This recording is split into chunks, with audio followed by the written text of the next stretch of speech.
Sa loob ng ilang oras, lalaban ang Mexico sa isa sa pinakamahalagang laban sa yugtong panggrupo ng World Cup ng 2026.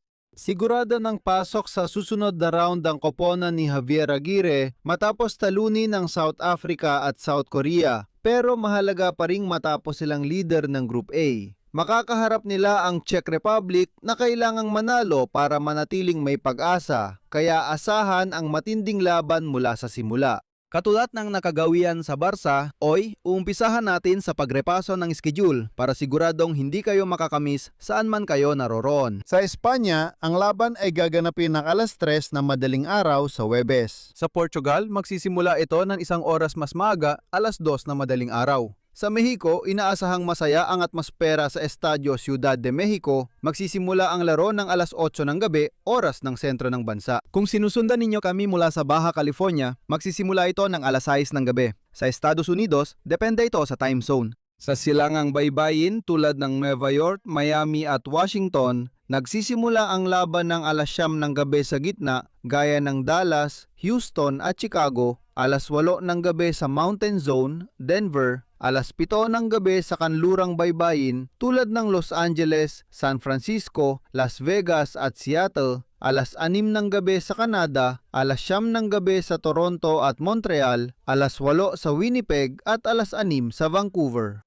Sa gitnang Amerika, Guatemala, Honduras, El Salvador, Nicaragua, Costa Rica, magsisimula ang laban ng 7 p.m. sa Panama, 8 p.m. ito. Sa Caribbean, Republika Dominicana, Puerto Rico, Cuba, 9 p.m. ang simula at sa Jamaica, 8 p.m. Sa Timog Amerika, iba-iba rin ang oras depende sa bansa. Sa Colombia, Peru at Ecuador, magsisimula ang laban ng alas 8 ng gabi. Sa Venezuela, Bolivia, Paraguay at Chile, ito ay alas 9 ng gabi. At sa Argentina, Uruguay at Brazil, ang unang 7 ay maririnig ng alas 10 ng gabi.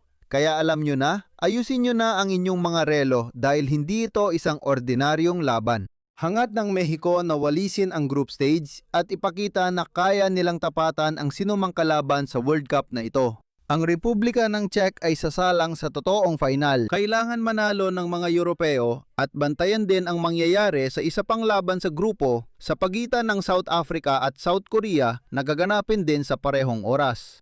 Ngayon, titingnan natin ang paghanda ng dalawang koponan, ang kailangang gawin ng bawat isa para makapasok at ang posibleng lineup ni Javier Aguirre para sa mahalagang laban na ito.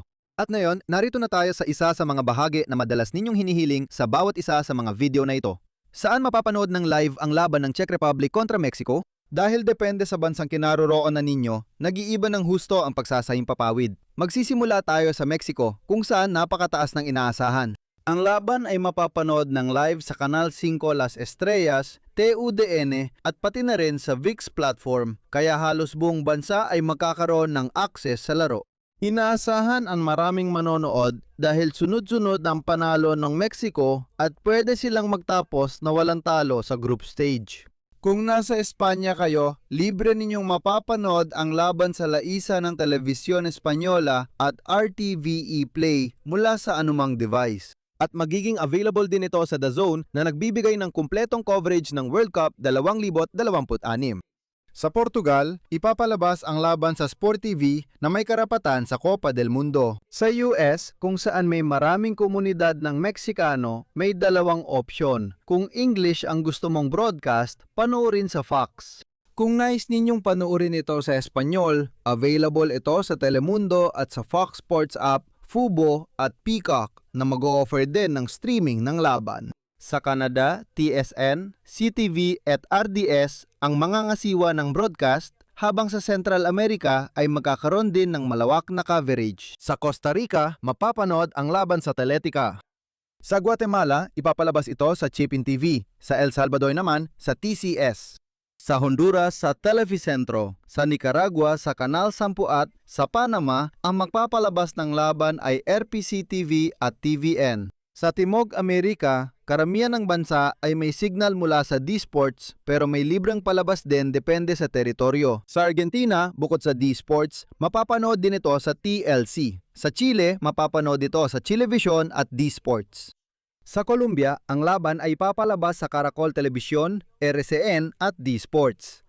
Sa Peru, mapapanood ito sa America Television at D-Sports. Sa Ecuador, sa Teleamazonas at D-Sports. Sa Venezuela, sa Televen at D-Sports. Sa Paraguay, sa Tigo Sports at D-Sports. Sa Bolivia, sa Red Uno, Unitel at D-Sports. Para sa mga tagahanga sa Republika ng Czech, mapapanood ang laban sa Chete Sport, ang pampublikong channel na nagpapalabas ng lahat ng laro ng Kopo ng Czech sa World Cup na ito. Kaya wala na kayong dahilan.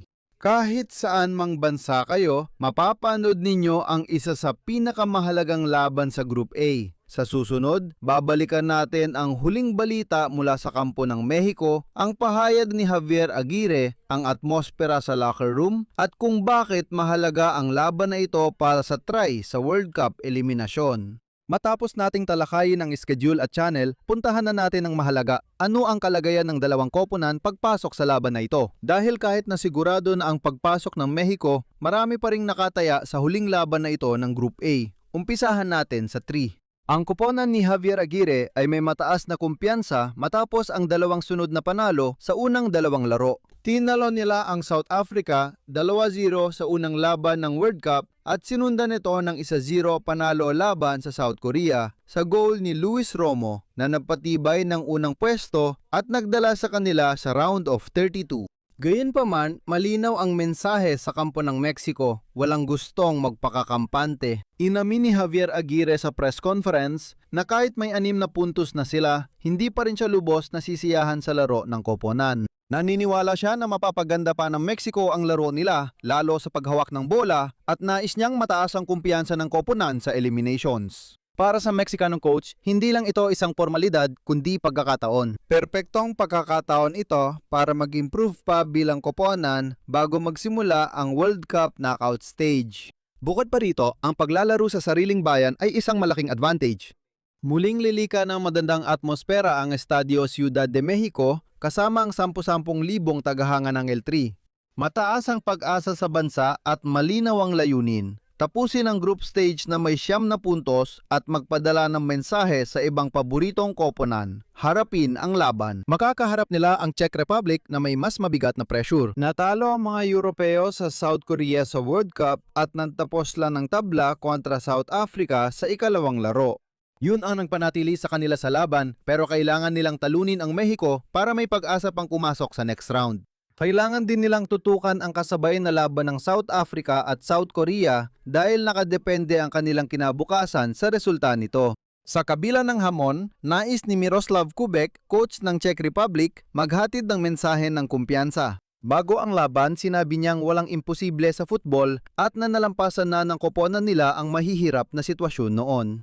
Inamin niyang kailangan pa nilang pagbutihin ng husto ang laro kumpara sa unang dalawang laban, lalo na sa pagkontrol sa bola at pagtatapos sa harap ng goal kung nais nilang sorpresahin ang undefeated na Mexico. Kaya malinaw na ang magiging laban.